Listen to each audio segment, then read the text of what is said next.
अगर आपको मैदे में गैस रहती है, तेज़ाबियत हो जाती है, बार बार जलन हो जाती है, मैदा कमज़ोर हो चुका है, या फिर बार बार कब्ज़ का बनना, बेचैनी, चिड़चिड़ापन, गैस की वजह से असाब में दर्द, अगर इन सब मसाइल का आप शिकार हैं, अपनी खाने पीने में, अपनी रोज़ाना की रूटीन में 4 तब्दीलियाँ लाज़मी करें।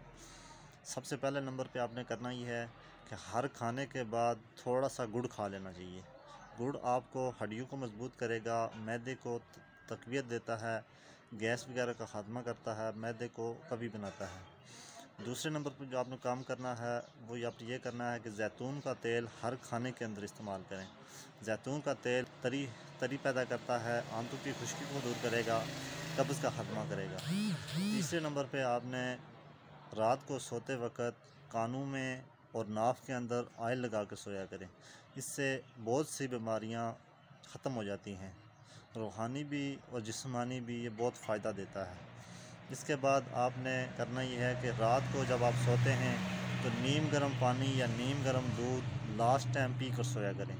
इससे होता यह है कि आपकी ग़िज़ा की नाली में जो ज़रात बचे रहते हैं वो इससे निकल जाते हैं, आपकी कब्ज़ नहीं होगी, आपका मैदा साफ़ रहेगा।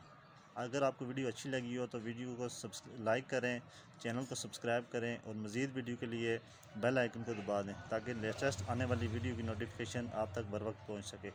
वस्सलाम।